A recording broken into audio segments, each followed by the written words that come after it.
Okay, welcome everybody to today's Ty Lopez podcast radio program. I'm here with Tom Billue, and this is pretty cool. We're going to be talking about how he built... Sorry, can we start again? That level was low. Okay, sorry. Thank you, Zach. Take two. All right, everybody, welcome to the Ty Lopez Show. I've got a very special guest, Tom Billue. We're going to be talking about how he built a snack protein bar empire, 1.5 million bars per day you're moving. Is that right? That's true. 1.5. How many countries are you in? Ooh, God, it was like 92 when I left. So I haven't been there for about a year. But when I left, it was 92. I'm going to guess they've got more now. 92. So we're going to be talking about all kinds of business tips. We have my cousin Maya here. We have Zach running sound effects. Nice. Zach likes to give himself sound effects mostly. But all right, we're going to go live here and then cut back to this. We're going to be giving away some cash and a brand new. This is a big MacBook. Okay, here we go. We'll first got to take a thumbnail here. So give it a smile. All right, good. And now we're going. 1, 2, 3, 4. What is up? What's up, everybody? I'm here giving away a laptop and cash on my podcast. You're behind the scenes. I'm here with Tom Billue. You've seen these Quest bars probably. He's selling, his company that he started is moving 1.5 million of these per day.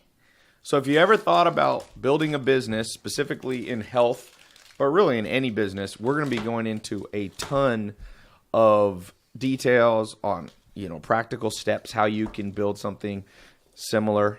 I'm going to be giving away cash to people who listen. And at the end, if you listen in, one of the things Tom says I'm going to ask it as a question. If you answer correctly, one of you is going to get a brand new MacBook Air. All right. This is a MacBook Air 13-inch laptop, 1.8 gigahertz dual core Intel. So let's jump right. I'm also joined by my cousin Maya. Say hello, Maya. Hello. And Zach. Oops. Zach gets a lot more claps than everybody. Zach runs the sound effects for himself. So let's just jump into this and let's give some practical tips. Let's pretend this was the end of the podcast at the beginning.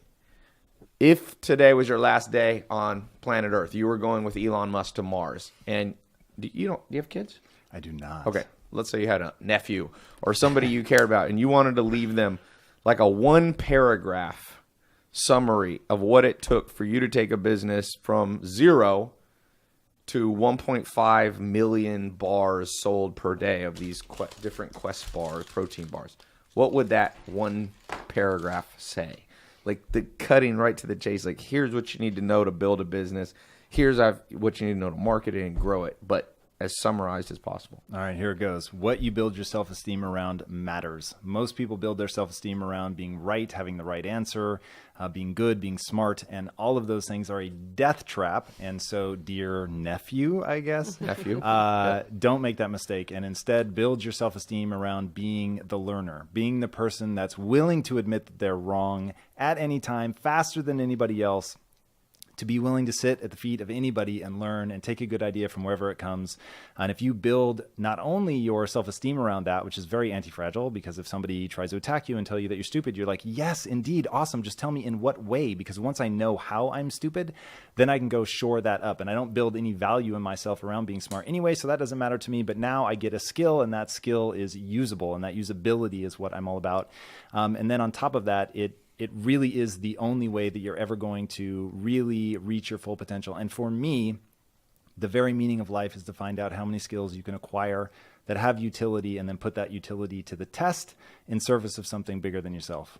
So it's almost like an adventurous approach to business. It's like I tweeted the other day, and it kind of went viral. I said, one of the ways to not be so stressed out is to see life as an adventure versus accomplishment. The second you see exact accomplishment of a goal as your primary objective, you oftentimes don't get it. And then you fall apart and then you feel stressed. But if you see the goal, like you're saying, in other words, is your goal is not always to be right. Your goal is the adventure of figuring out what's right no matter who you have to ask. And oftentimes your first idea almost always is not your best idea in business. What did Quest Bar look like at the beginning? So like we'll see the end result of this hyper successful business that you founded, selling, millions of these in over what do you say, 70 countries or 90 countries? 90 countries, yeah. What did it look like at the beginning? Did you instantly have this exact idea, like it'll look like this, it'll have these flavors, or it'll be at this price point, or did that evolve? What was the original idea? What did it look like? So we knew it was going to be a protein bar, so that much really was right from the jump, and we knew that it had to be something that was metabolically real. So that was our whole thing. It has to be metabolically advantageous. And so we had built a successful company before this, but it was in software. And I actually went in and quit. So I had worked my way from copywriter to chief marketing officer. I'd earned equity in the company just through busting ass, quite frankly. And I'm in this now by that point for like almost 7 years. I'm burned out. I'm making more money than I've ever made in my life. On paper, I'm a multimillionaire. And I'm just like, I'm so fucking miserable. Like, get me out of here. And so I went in and quit. And I was like, I'm living the cliche of money can't buy happiness.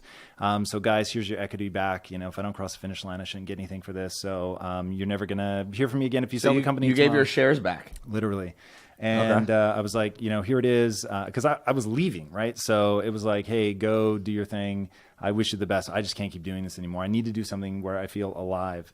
And in doing that, they didn't want me to quit. And they said, hey, look, we could do this without you, but we don't want to. That let me reconnect to something other than the money, which was at that point in my life, I needed that so badly because I had been chasing money just like straight up Scrooge McDuck style for like, at that point, like a very long time. 7 years, a long Scrooge time. McDuck? So like literally the Disney version? Yeah. Just fantasies of like swimming in my money, right? Like that, just money. Did you ever put on your bed and throw it and like lie down? Did you do Wolf of Wall Street stuff? No, I wasn't crazy like that. It was, for me, I used to say I would do anything that I needed to be successful within my code of ethics. So it's like, there's just certain things that I believe in and willing to do. And that may have been part of the frustration, right? Is that trying to do something that you're not passionate about, but doing it always in a way that you can feel good about, like gets really hard. So I wanted to tap into my passion. I wanted to do something not just in an ethical way, but that I was deeply passionate about, that I really cared about. And so that was my pitch back when they said, come work with us still. I said it would have to be something that's all about value creation. It would have to be something that we're deeply passionate about. It would have to be something that really addresses a big problem. And the words I was using at the time were, I want to be me. I want to be myself. So there was no social media at the time. There was like all of the things we think of now as authenticity. What year did you start this? The software company? No, the Quest Bar, you quit. What was the year you quit? Well, so I quit on the technology company, not Quest. Okay, on the technology. When did you quit? That would have been like 2007. So just about 10 years ago. Let me stop you real quick. Let's do a cash giveaway. Who's paying attention? I'm going to PayPal $100 to the first person who answers this question. Sean Vosler just came live. What's up, man? Sean Vosler. Zach, is that your that a Sean sound Vosler effect? voice? Or- No, I was like, hey, Sean Vosler. All right, $100. Real simple question. How many countries did Tom say Quest bars are now sold in? Ready, set, go. Dun, dun. Is that right? 90. No, 90. No. 90's not right. I think at one point. Wait, don't say now. Don't say it now. What did you say there? Actually, let's do. I think these came at the same time. Oops. Now how come I can't see it? Oh no, that one's wrong. Dang, that's loud. Cedric Lee on YouTube. You won it. You said 97. Isn't that what he's? No, it was. No, wait, we can't Go say ahead. it yet. What That's a real throw. did you say? He said 92. Correct. Oh, 92. I could scroll back and see on YouTube. Bad listeners on this podcast. I failed my own test. I didn't see anybody. Nobody said 92. 92. All right, well, there's one right there on your bogus screen. I question. don't know if that came in No, after but I'm gonna you do a said new question. I failed miserably. New one because it's disqualified because I said it accidentally. So, what year did he start Quest bars? Ready, set, go. New question. There we go. Corey McCauley on Twitter.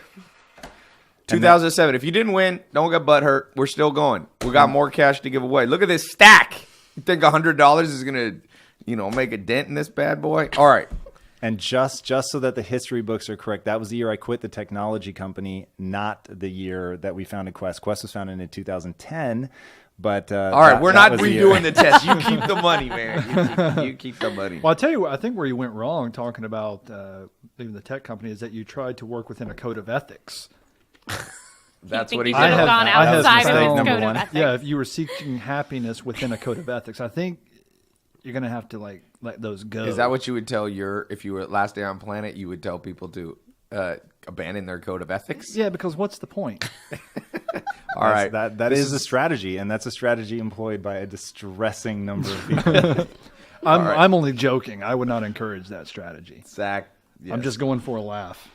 There, you got it. We need different sound effects. You can't always do the clap for yourself. Be creative. What else do we have there, Zach? Oh my God. Not the Unexpected. burp. That That's is gonna think disgusting. people are gonna think I actually burped.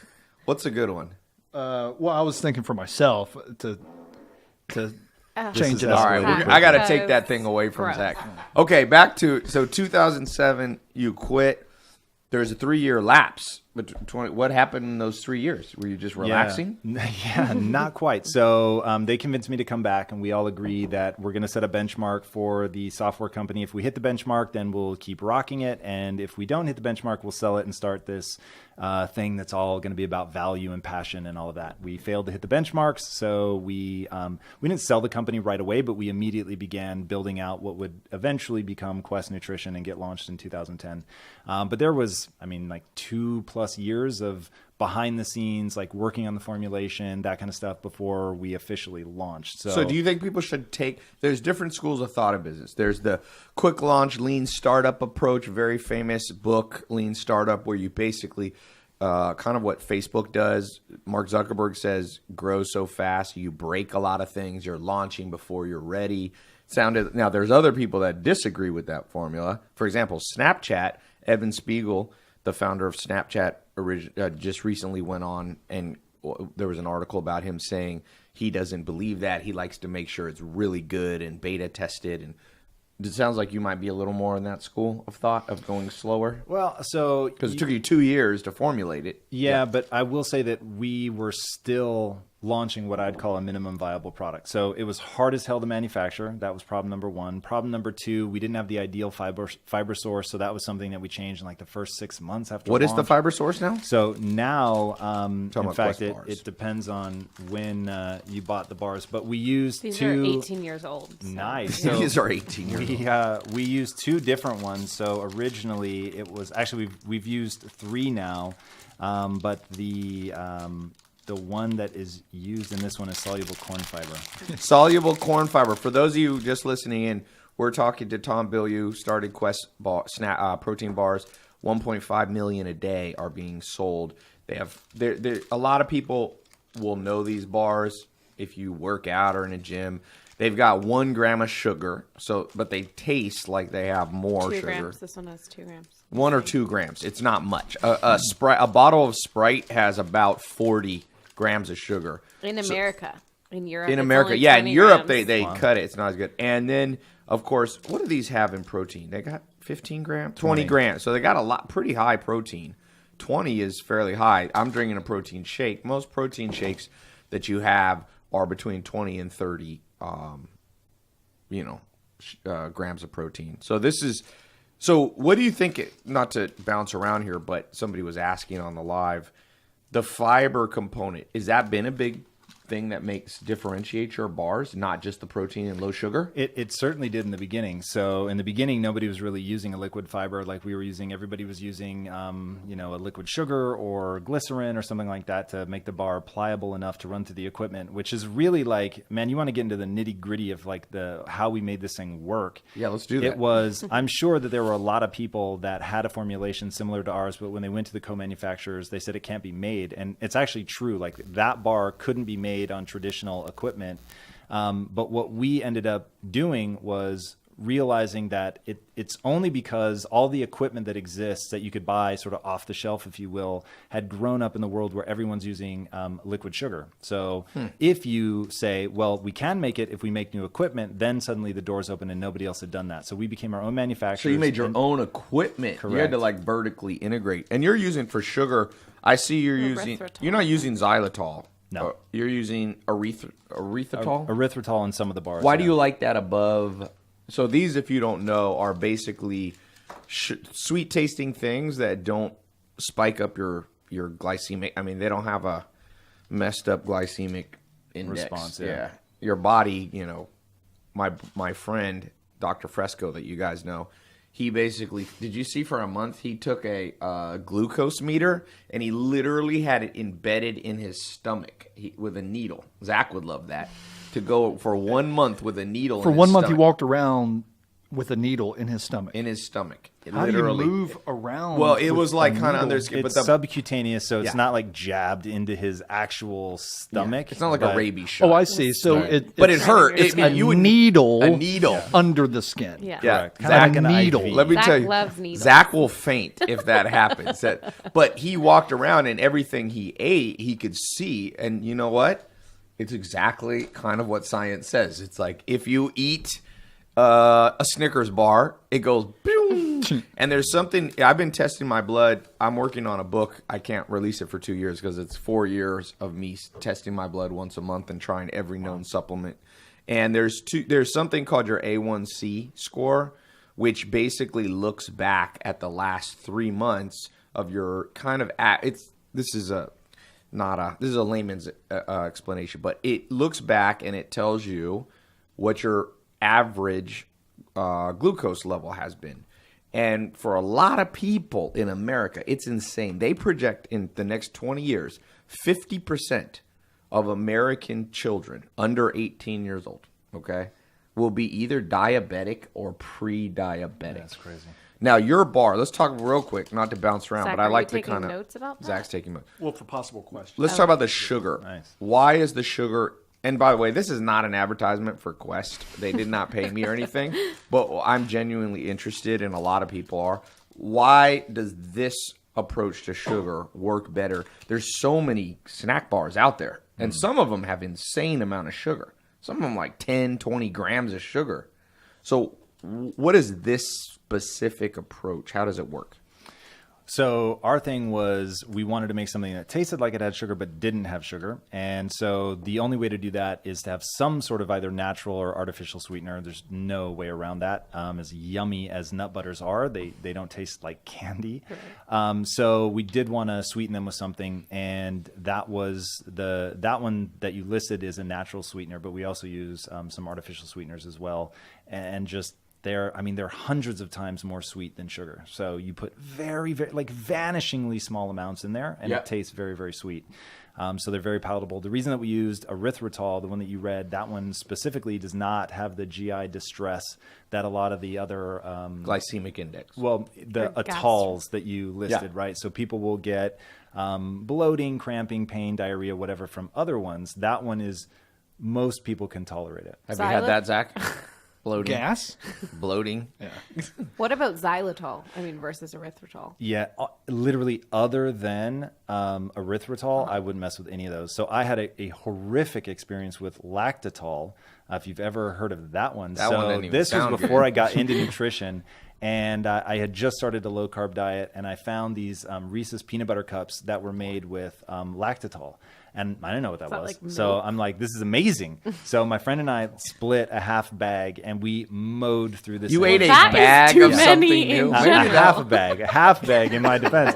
And the level of cramping was unreal. It hurt so bad. So yeah, I learned that lesson in a very visceral way. So you got to be very careful. Literally. Yeah. $100. We're going to do a PayPal. How many grams of sugar does this bar, I said how many grams does this specific Quest bar have in it? Right there. Well, let's do it's not right Twitter. there. Twitter won last time. Let's do Instagram. Instagram, $100. What is it? Someone tell I'm from Russia. That is not the answer. That's not the answer. 20? No. 2? No. White boy bitch said 250. No. That would be 3? a No. lot of A lot of sugar. That would be Come too much on. sugar. 0? No. Zach, new sound effect. 2. That's the It's only not way- 2. It's not 2, and it's not 3. There we go. Lundy Dewport. As you can see on the back, it's 1 gram of sugars. in the form of erythritol. So, okay, let's go back to this. I was following a comment here live. So we're back. You're 2 years into the business. Between 2008, 2009, you're manufacturing your own equipment. How do you decide today's the day to launch? It's 2010. Let's go. So the good news is we were doing it online. So it was a relatively soft launch. Nobody knew who we were. And we put it out there, ran some ads against it, with taglines like the first protein bar is not a candy bar in disguise, like things like that, trying to get people to click over. But really the gains came when we started going to bodybuilding competitions. Oh, and really? Getting people, yeah, because they were all like, I don't eat protein bars. They're all junk. And we said, look, read the ingredients on it and try this one. And so they did. And we had a huge influencer push, even before the word influencer was really being kicked around. And just went hard after athletes that were physical culturalists, people that would really care about what they were eating, understand what they were eating. Many of them were already testing their blood levels. So we knew if they get it and they like it and adopt it, that this could really blow up. So do you think for somebody listening that for many businesses, besides even the snack bar, that the influencer route is the new way to launch? I mean, it's not even new. They were using celebrities back, Coca-Cola and Pepsi in the 1970s and 80s. But do you still think that, like, since that worked for you, if you were building another business, would you go down that route very early in the business? Yeah, no question. No question. If you have a product that really delivers value to people's lives and you have something that's going to speak to a given niche and there's an influencer in that niche that's going to understand and actually use your product and actually their life is going to be improved by it, then they're going to sing its praises both because they have a partnership with you and then other times they're just using it in their life. And so they can really authentically get behind it and talk about it.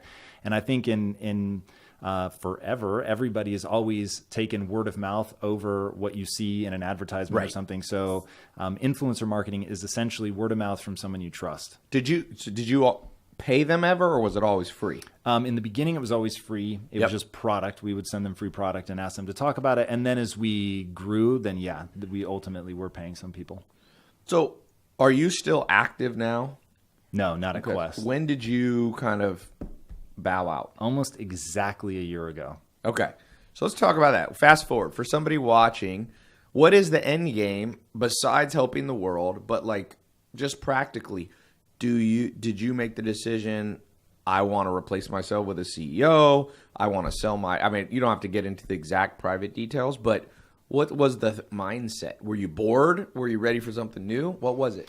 I always knew that there were going to be two things that I would do with my life. One was addressing the pandemic of the body. Maya and I were talking about this earlier. And the other is the pandemic of the mind. And originally I'd hoped Quest would be my forever company and I was never going to need to sell it. And I learned a very painful and powerful brand lesson, which is that when people think of you as the protein bar guy and you start making a show all about the mind, everybody's going, what on earth are you doing?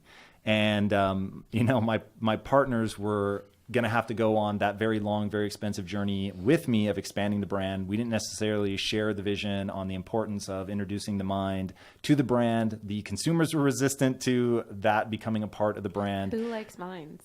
Right? Yes. It's so crazy. Is it publicly known who bought you? Or is that? We didn't sell. So okay, you did not there sell. were 3 equal partners. So we took a small investment, but because the company was valued at over $1 billion, it just like from a raw dollar standpoint, it was fucking massive. Yeah.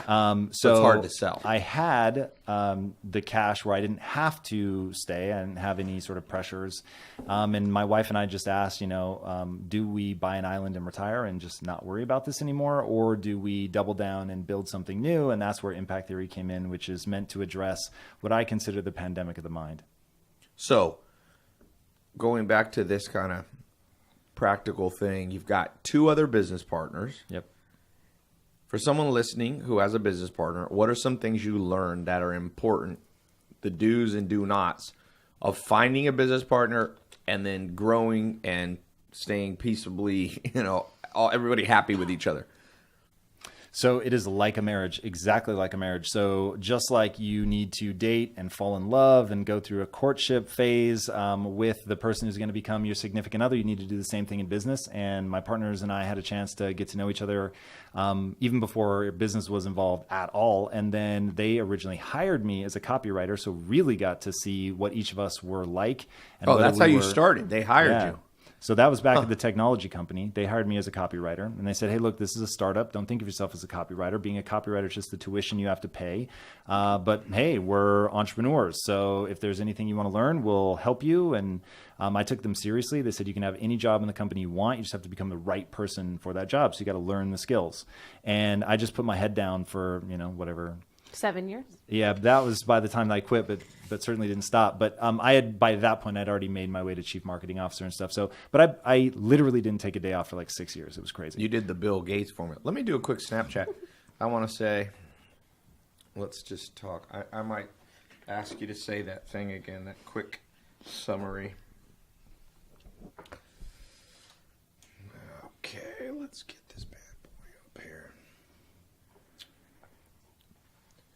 I'm here with Tom Billue. He founded Quest Bars, one of the founders. They're now a $1 billion company and selling, 1.5 million snack bars a day? Yep. What's the number one thing people need to know you've learned in business? Always be learning. Always be learning. That's just the truth of it all. And what were you saying about your self-esteem? That was interesting. Yeah, what you build your self-esteem around matters. So that was the biggest breakthrough for me. I found myself arguing for an idea that was actually stupid and dumb and moved me away from my goals, but I wanted to be right so badly. Even though I knew it was the wrong answer, I just kept fighting for it. And in that moment, I had a crisis because I was like, do I want to get rich, which was my stated goal at the time, or do I want to be right? Because I'm acting like I want to be right, but I'm saying that I want to be rich. So in trying to reconcile those two, I realized I needed to feel good about myself, but I could change what I felt good about myself for. And so I switched that to being the learner. It's better to be rich than always right. 100%. Better to be happy than always Also right. true. I mean, yeah, no question. Awesome. Oh, that was perfect. We used the whole thing. Maya, can you caption that with a couple sentences? Thank you. All right, so we're back. I'm going to do a quick $100 giveaway. So here's the question. How long ago, and we're going to do this for Facebook, how long ago did Tom step back from Quest Bars and kind of take a break? He said it. How long ago? This is for, by the way, I see some for right Facebook. answers coming through Yeah, already. but don't say it, because we're on Facebook. Look at, we're finally getting right answers. This is so exciting. 2 years ago? No. Brian Jimenez? No. Albert said 10 years ago. Wow. Zach, the sound's killing me. Thank you. One says no. How long ago did he kind of retire from the business? You guys are confusing the question with when he started. Max, 3 years. God, you guys are not listening. Almost 1 year to the day. Angel Shelburne.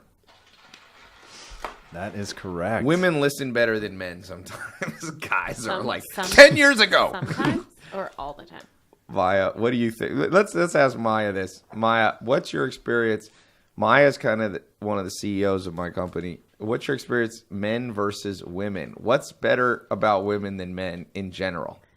Well, business-wise, I think that women tend to execute better. So I think guys are possibly more creative, but as far as when it comes down to doing the actual detail stuff and practical things that you need to actually put your business into play, I think women seem What to about be better at events? executing. Organizing events? No. Whenever you guys. if you guys ever do a conference or a seminar and you put men in charge, it's going to be a disaster. People are going to show up at the wrong conference center. The chairs will be backwards facing the wall. Trust me. I honestly think, a little side note, I do think that you should have a company that has about 50-50 men and women. Not because necessarily of political correctness, but because humans are wired differently. Men and women are wired differently at a hormonal level. Doesn't mean men are better or whatever, but trust me, I've done blood tests on Maya, my cousin. I did testosterone test on myself. I've been doing it for 2 years every month. Maya did her testosterone. Her total testosterone was 30. 28. 28. Mine was 1,270. Ty was like, Maya, your test I is was wrong. like, You her need test to is send wrong. it." Let's mail it back. And then the lab is like, no, women don't have a lot of total testosterone. Max is 83 for women. Yeah, max is, I mean, Standard. some women have more, like female bodybuilders. Some women are on the juice. But I'm not sure if a woman had 1,200 testosterone. First of all, Should be gonna lifting look- weights for Russia in the Olympics. no, you will have a full beard. So if that's a goal, if you You want know what? Be, My second grade teacher, I guess, then had a lot of testosterone. had a beard? She had a goatee. Wow. She was, in her Are you 60s, serious? late 60s, but I'm just making a joke about an old teacher. It's not a true story. But you know what? I actually do. I only want female editors for any projects, film projects. I think females make the best editors. There's a lot of classic films that were edited by women. Why do you think- Jaws, I think Really? Citizen Kane. Is Jaws your reference? Well, it's iconic. It changed the Only trajectory female of films. editors? It was only female But editors? I would no. I mean, there's good male editors. I'm just saying I think women make the best editors because they're more empathetic. And so if you're trying to tell a story and get people involved emotionally, I think that stands to reason that women. Thank you for that, Zach. That was very Well, I interesting. think I'd kill time while you were What? texting. We like that. The viewership went in half. Okay, no, I'm just joking. Zach, I know how to hurt Zach's. Zach's self-esteem is basically predicated on how many people laugh. One of someone said Zach's hat is dumb. They don't like your hat. Wait, why? What is it? Let me see. It's Cat's Deli. All right, let's get back to business. So influencer marketing was huge for you.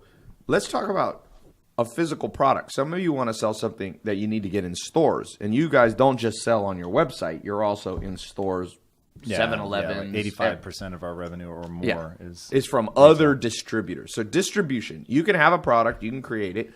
A lot of the businesses I have, I'm able to distribute it through websites that we control and we do the marketing, but there's plenty of other ways to run a business. You're an expert in getting stores to distribute. How do you get in? If somebody here has a snack bar or a drink or something, you can't just go to 7-Eleven and Walmart and go, yo, sell my stuff. Because one of the keys is if you get shelf space at a 7-Eleven or Walmart, it's going to boost your sales. I don't care what your marketing is, just the fact that you're in 1,000 stores. So how do you get the foot in the door for somebody listening who wants to launch any kind of physical product business? All right, everybody, here we go. Lean forward because I'm going to break it down for you. And this is the gospel. You guys should be paying truth. me this for this. All right, so step number 1, you've got to make that killer product. Step number 2, get it out to influencers. The reason you want to do that is they're going to begin talking to their marketplace. Your product really has to add value, but if it does, let them do contests and things like get this man here. Instead of just giving away raw cash, you get them giving away your product. So it's going to cost you the cost of the product. Get it out there. Get a bunch of people doing that. Now, the magical thing that happens is people begin walking into the stores where they would expect it to be carried and asking, hey, where are the Quest bars or whatever your product is? Huh. Now, those stores at first, they don't think anything of it. Then 2 and 3 people a day are walking into the store. Then they start reaching out to you. Now, first, because of what Ty just said, they know they're the kingmaker. They know that just by putting this on their shelves, that they're going to generate revenue for you. And the contract is going to reflect that. And that's how you get fucked and you go out of business because you're selling at such a slim margin that you can't survive. So now if that happens and you start growing rapidly, you realize, oh God, what we agreed to in terms of the profit margin doesn't work. I can't scale my business and now I'm stuck. That's where most businesses tap out. You live in the age of the internet. So what you're going to do is you're not going to fall prey to that very stupid mistake. And you're going to when they keep coming and asking to have your product, you're going to say no. And I'm going to say you're going to say no for about a year and you're going to have discipline because you could be making more money in the short term, but you're going to say no and you're going to keep building online. You're going to evangelize your customers so that they don't just like you, they absolutely love you. They love everything about you. They love your customer support. They love all the content that you're creating, everything. You're adding value to them at every touch point. Then a year later, we literally at Quest, we hired somebody to say no in a better way. Really? Because we were like, oh shit, we're beginning to damage the relationship with these guys who are like, dude, if you don't come on our shelves, we're never coming back to you. I want to be very clear about that. So we hired somebody just to say no in a nicer way. How did they do that? They had a long-standing relationship. So you end up hiring somebody that actually knows those customers. So it becomes the account manager. So for us, our big ones were like GNC, Vitamin Shop. And so you get people that have like 10, 15, 20-year relationship with that store. And you tell them, look, we're going to be saying yes, but we're going to need another 6, 12 months, whatever that is. But we want you to begin building that relationship. And the whole goal of all of this is to get to the point where you have power and you can negotiate a contract that's fair. Not so that you can be the dick. You just want something that's fair. And so because we were able to do that, we were able to scale our business. We didn't have to take in outside equity, even though we grew by 57,000% in our first 3 years alone. That is a good. It's crazy. And this is in manufacturing, dude. So we were buying like just millions of dollars of equipment. We had hundreds of thousands of square feet, and it all happened in like a 5-year period. It was absolute madness. But we were only able to do that because we said no long enough to negotiate a contract that was fair. How did you know to say no, though? Because you run the math. It's like you look at it and go, okay, my not gonna margin work. here is like 12%. Like, Right. I'm in manufacturing. Like if I were just manufacturing and I didn't have any marketing or anything like that, then that'd be fine. Sure, like a co-man can get by on that, but a brand, no way. Yeah. So he's basically saying, somebody said, damn, he lost me. Let me explain what he's saying. A store, let's say 7-Eleven or GNC, they'll say, we'll buy these bars from you for 75 cents, and then we'll resell them for $2. Just making up a hypothetical. So they're going to make a lot of profit. Let's say this bar cost him 70 cents to make.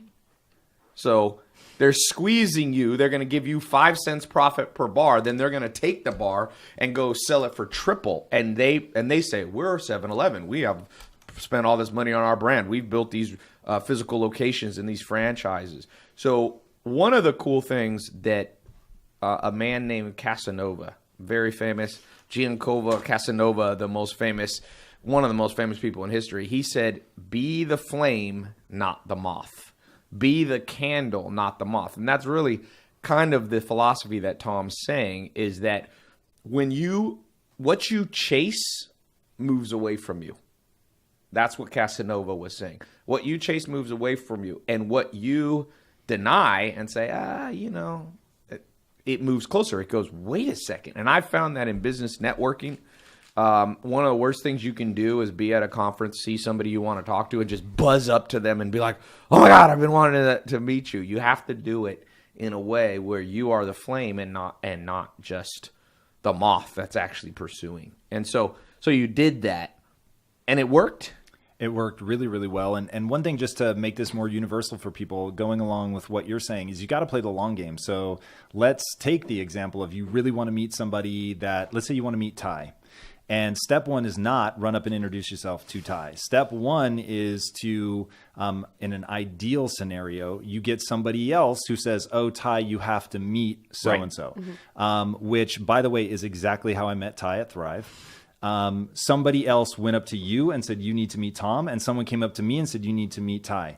And so that's how we then came together. But both of us knowing at that moment where we met that, like, that's the power exchange, right? That other people were brokering that introduction. And so it's like, I get it. We may have been in the same place like a dozen times before that, but the setting wasn't right to meet as equals. And so you just don't meet. Most people, like, they can't bear it. They're convinced they're never going to meet again. So they just like rush up and they don't make a great first impression. I had to learn this the hard way. I was the guy that used to show up for the first date. These are true stories. I really wish they weren't. But I would show up on the first date with like flowers and poems. Oh, dear. Oh, yes. Poems? You did poems? I assure you this is real. And so because of that, there was very, very little getting laid. And so I was just like, this is a bad strategy, That's right? Interesting. So did the poem ever work on a date? Not once. Not on a first date. You got to be kidding. It's suicide. Did you do specific poems per date, or was it the same poem you just recycled? No, my friend. So you made it I was doing it from a truly authentic place. Like, I would see somebody, I'd be into them, and I would really want to like show that. And you see in movies that's what you're supposed to do. You're supposed to roll up with flowers. Somebody wrote ha ha ha ha poems. That's all they wrote. That well said, my friend. But now you're married. Yeah, so literally, what strategy did you convert to? Did you then start seeing a girl you like at Starbucks, like your future wife, and send a friend over to them and be like, Tom. you see that other guy getting coffee? You must meet him. No, I ignored the shit out of her. And so that worked. And it worked. So do you want to know what the very first line was that I said to the woman who would become my wife? Brace yourself for this one, Maya. Okay, I'm what? I'm ignoring you. Remember, it worked. No, I said, where do you think you're going? Sit your ass down. And she sat, and then I knew. Where were you? At Starbucks? No. So we were. That would be weird. She was filming something. We were actually on the back lot of Universal. So we had a relationship. Those weren't the first words I said to her as a person. They were the first words I said to her in any sort of romantic advance. Zach, what's been your best? Zach is a Tinder and Bumble guy. I've never met somebody off Tinder, but I'm going to because I want to start getting these good stories that Zach has. Zach, what is your best line that's gotten you married? Oh, no, you're not married. Sorry. Honestly, for a while there, I would go, "Hey, do you want to arm wrestle?" Okay. That was Maya worked. groaned. I kid you not. It You know worked. your line's not that good when women go, I have evidence to prove the contrary. It did You work. mean I that- don't do I'm it gonna- now. This is 10 years ago, like on Match.com or something. This isn't last week. Oh, you would email them. That's, Do you yeah, want that's to back arm in the wrestle? day. Yes. No, but I'm saying all the women that were saying yes, which women are saying yes to do you want to arm Maya wrestle? down. The ones that get it's just a joke and it's a silly opener. It's not a legitimate request. Those are the ones. We have two Leos here slightly offending each other. Also, how are your morals? That works pretty well. How are your That's morals so is actually kind of a funny joke that Zach says. I will tell you, I'm sure I can tell you the best pickup line in the world. If you learn about astrology and you walk up to a woman and you say, if you tell me what day of the year you're born, I'll tell you what career you should choose and everything about your future. Promise you, this is not a joke. People will turn around. Men don't like to talk about astrology, but for some reason, a lot of women do. So that's my tip. I'm not sure about the wrestling or sit down, but Actually, I bring up this is crazy. I'm on a crazy streak with guessing the signs on Tinder. Like Yes. I'll say, hello, or if it's Bumble, they have to message you first, and I write back immediately saying or guessing what their sign is. Where'd you get that idea from? Right now, Armand. No, I'm just kidding. But no, Zach doesn't I've been wanna give killing you- it off of guessing. Trust me, it works. They get all excited, Even if you too, get dude. it wrong, people like to. I was reading one of the greatest, I think the smartest man of the modern world, and a lot of people disagree with me, but they've never actually read his words, was Sigmund Freud. Sigmund Freud, just trust me, even though some of his theories of Oedipus complex and all these have been discredited, he's the founder of modern psychology. Anytime you found an entire subject in university, you're pretty smart. And he is a genius. Trust me. Read Civilization's Discontents. I've read, most of the philosophers, the great thinkers, and I've never read somebody like him. But one of the things that he says is who we fall in love with. So this is a good marketing tip if you're building a business, because a lot of people love Quest bars. You have people with a love relationship. Not everybody. Ty's brother Ben. My brother has a loves them. relationship with Quest He's bars. definitely Yeah, my brother They're is like a serious huge about evangelist. a disciple, an apostle for it. So you can use this in any this Evangelist. principle. What Sigmund Freud said is that in order to get love, he talked about the Bible where Jesus Christ said, "Love your neighbor, love your enemy as yourself." And Sigmund Freud said he didn't think that made sense, but because he said love is something valuable to you. You don't have that much time. You can't love everybody on the planet equally, right? You don't have time to help all 7 billion people. So he said humans have this decision to make, like who will you put your real love in terms of time, energy, effort, and so on. And he said, what do we look for? And it's very interesting. I was just rereading this yesterday. He said the ultimate thing we look for is something that reminds us of ourselves. Mm-hmm. People fall in love with themselves because Freud is one of the first people to talk about this narcissism.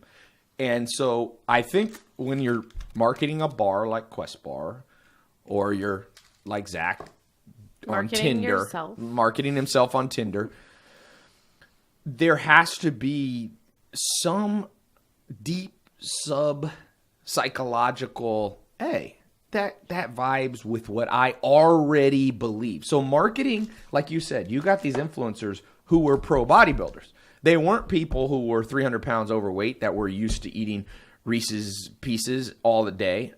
Because when they looked at Quest Bar, they didn't see themselves, their world. In this case, it wouldn't be literally themselves. It'd be their worldview.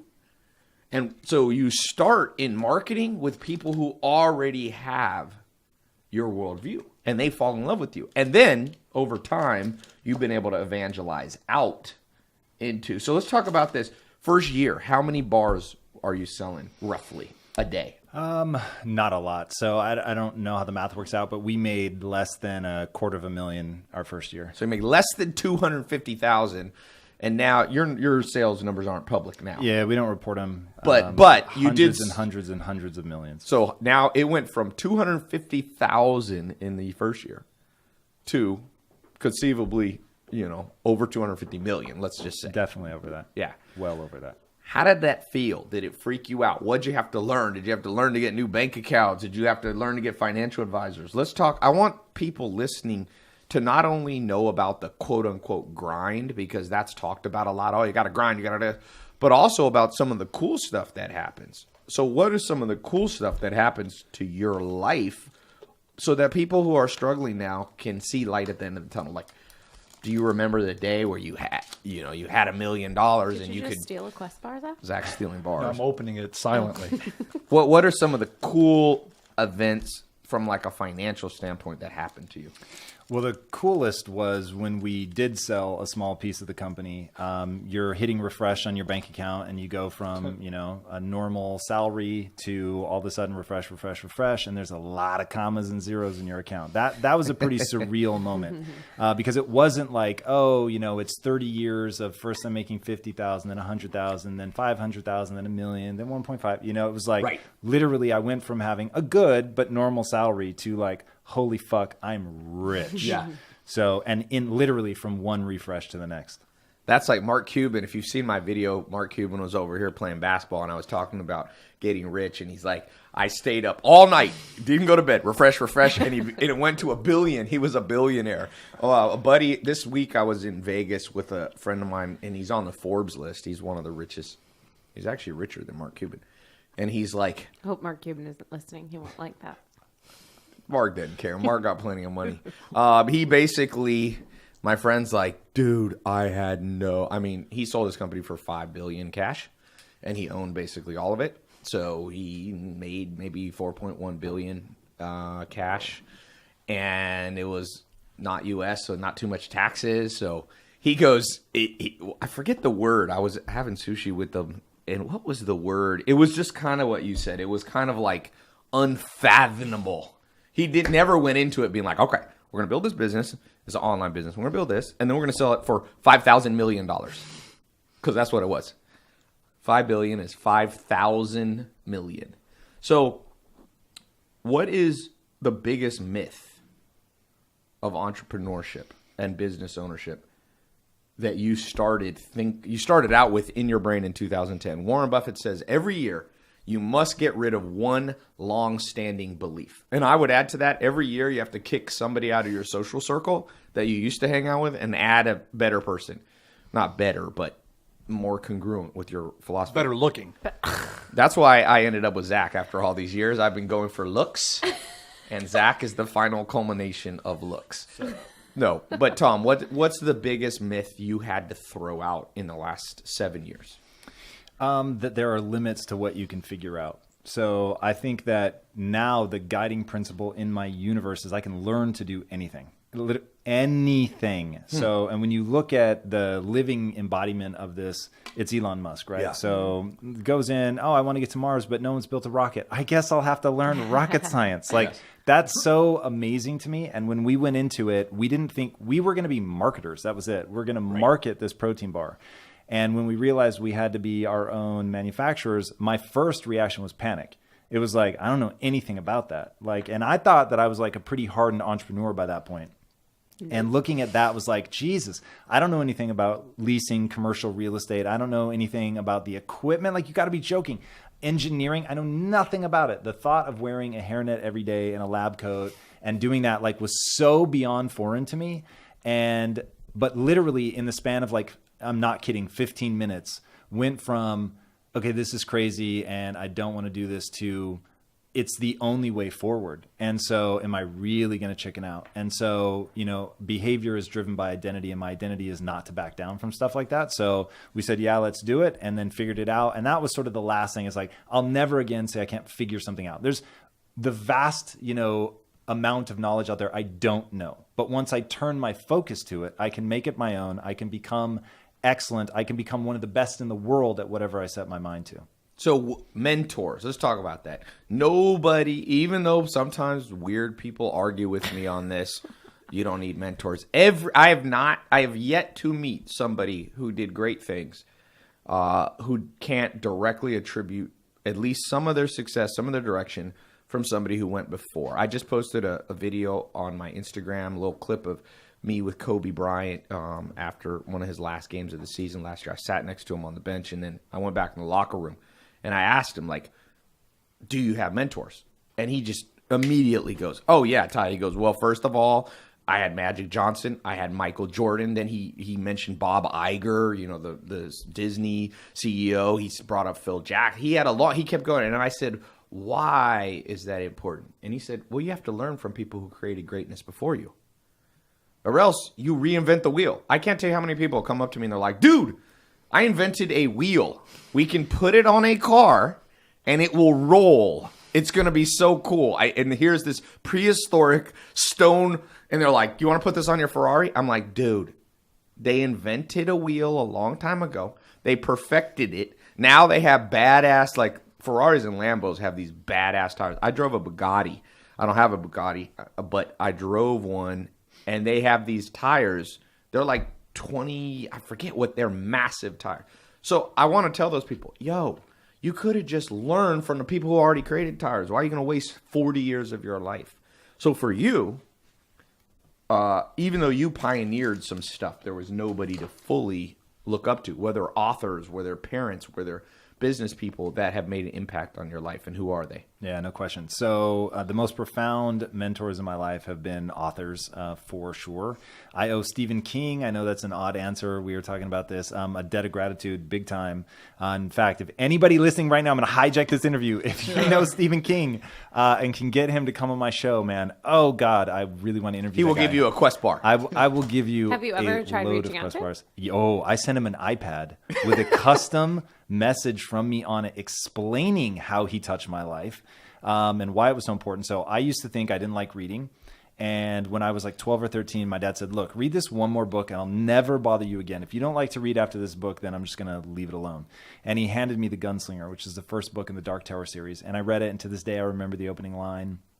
And it showed me that everyone likes to read. You just don't know what you like to read about. And so that took me down. I read exclusively fiction for a very long time, but then getting good at reading and not feeling awkward anymore then led me to nonfiction. And so Joseph Campbell changed my life at a deep and fundamental level. Okay. Very much so. I will attribute much of my success in marriage to Joseph Campbell in the way that he made me conceptualize what it was. So that's been massive. My wife has been a huge mentor for me. My business partners were huge mentors for me. Between those three, like in face-to-face mentorship, those have been the most profound. But then I read not as much as you. Normally, like I can say I read more than everybody in the room, but fuck you for the book a day thing. So I'm a book a week kind of cat. That's still good. No, I'm the average stoked on it. CEO reads 50 plus books per year. I have a company, MentorBox. I'm a co-founder. Go check out mentorbox.com because we help you read as fast as you possibly can. We have tools. We'll send you books in the mail, or you can log in and go through stuff. Stephen King, did you see Gunslinger? Did you see the Dark Tower? What'd you think? Were you disappointed? Stephen, you know I love you, but the movie was an atrocity. And you went to to the the point, premiere of that. I went to the premiere. I got to meet Matt McConaughey back before the thing, and we walked over to his movie with him, and then he left before his movie. Dude, listen, Matt McConaughey didn't want to watch. No, Tower. he literally, Matt McConaughey has a crazy life. He flew from Africa. He's shooting a movie in Africa. He said, don't tell anybody the name, but he's shooting a movie in Africa. He got on a jet, flew to New York City, did a meet and greet with me and a couple people. That's it. Well, he walked the red carpet. No, walked the red Go to the carpet, premiere. didn't watch the movie, got on a jet and went back to Africa. I'm like, wow. He's a hardworking guy, very smart. I asked him that question too about mentors and key dates, and he told me some interesting stuff. I haven't. Did I post that video yet? I have so many cool videos I have yet to post, like my Elon Musk conversation. But the movie, something was wrong. What was... Idris Elba is a badass. I love him. Matt McConaughey is a great actor. What did they do wrong with that movie? Yeah, so the number of things that they did wrong are buckle in. It's not a story that you can jump around on. So it's whatever 7-book series. It's the magnum opus of his life, and they tried to hedge their bet. We don't know if this is going to be a series. We don't know if we should try to do it as a standalone film. So the opening film, it's all character driven. Like you've got to buy into the code that Idris Elba's character Roland Deschain lives by, which I was telling you, Maya, like it changed my life. Like the fact that I live by a code now, the code of ethics I was talking about earlier, like the whole notion of having a code of ethics came from the gunslinger. So like that really left an impression on me. So you've got to get behind, like Roland of Gilead has this belief system by which he lives, which governs the code of his life. And so he goes into a town and there's this whole thing. If they ask for help, he has to give it. But once they ask, they can't take it back. And like the whole movie's predicated on that drama. And by the way, in the book, spoiler alert, if you haven't read the book, fucking stop listening right now. I know you hate that, but like a spoiler to the book. In the book, this guy is so hell-bent because it's a treatise on like ambition and determination. He is so determined to save the world and get to the Dark Tower that in the book, the gunslinger, he kills the little kid. The main kid in the book. And in the movie, of course, they chicken out. They don't show it, don't talk about it, nothing. I was mortified. So when they do the whole remember the face of your father, which in the book is amazing and in the movie was horrifying and embarrassing. And I could go on, but I won't. Biggest issue is that they didn't kill a child. No, my biggest thing is like, if you're going to do a treatise on what the themes in the book are about ambition, like how far are you willing to go? Right. And kill children. Yes, and truthfully, it's done so well because he's holding this kid like I think if I remember right, it's like a cavern in a well in a cave or something, and he can't like get the kid back up, and like to save himself, he has to let the kid go, and so the kid looks at him, and it's that movie or the book doesn't have like a lot of magic in it, and in that moment, right, this kid from New York who like magically appears in this weird world, and you're like, what the hell is going on? How's this kid from New York? This is so weird. And the kid looks at him because he knows he has to let him go. And he says, don't worry, Roland. There are other worlds than these. And then he lets him go. And you're like, what does that mean? And that's like the end of the book. And so then like you're desperate. Oh, God, it's so good. So good. I hope in the moment of death I can remember that line. I want to look at everybody that's surrounding my bed. Don't worry, everybody. There are other worlds than this. Yes. Other worlds to explore, I thought you said. Well, I've learned a lot of things from this talk here. We're going to wrap up, but one of them is if I can get Tom to meet Stephen King, he will forever be grateful. I will. He will give us a Quest bar. Yeah, you guys can count on for a life. deep I want more than a damn Quest bar. bars. I already got those at my house. Hey, will you do a Neapolitan type of Quest bar that's like, Vanilla mint chocolate chip, strawberry? the raspberry. The funny thing, from a production standpoint, that would be a nightmare. Oh, really? A nightmare. It's what's called extrusion. So, or you could. So you have two types. We actually have two types of bars. These are just rolled flat, and so it's like all mush, and it's just pancaked out basically. So getting anything to be done like that, unless you're doing extrusion, but then extruding like 3 separate pieces and then putting them back together. Oh God. I'm just saying Breyers can do it. Yeah, with a lot of sugar. And hey, look, what did I just say like 10 minutes ago? I can figure anything out, right? So somebody said, I'm not saying it can't be done. I'm just asking, is it going to be worth the effort? Someone commented, oh, God, please help Zach out. I don't know what they're referring to. All right, let's one last little business thing before we wrap up. In terms of, did you raise capital? Not in the beginning. So if I lost people with my earlier explanation, this is really going to confuse them. But we did some mezzanine debt. Yep. In the beginning, and that was helpful. That let us grow a little bit, but it was very small. It was like $1.4 million. Just so you guys know what mezzanine, there's different bridge capital. Basically, when they were growing, they got a company to give them a loan. That's basically what a loan it means. Where it's like, hey, we get some equity, but if you pay it back really fast, we get less equity. Yes. So it's actually a really great device, by the way, especially if you can live with hey, let's say we don't pay them back ahead of schedule, and so the full equity goes to them. Are we still okay with that? And if you are, then it's tremendous. And so it was really, really great.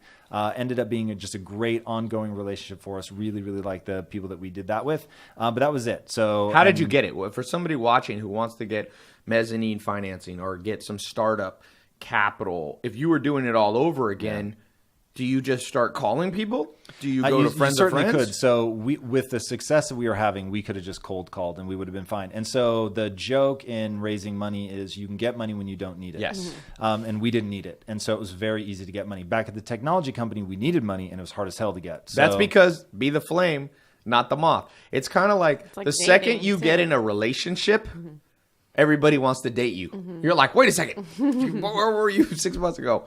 So that's a great. So capital came to you. It was a good experience. Just for some of you to know, sometimes people have horrific experiences. Let's give this laptop away. Can I see this? We got a minute left on Instagram. All right. Here's what I'm going to do.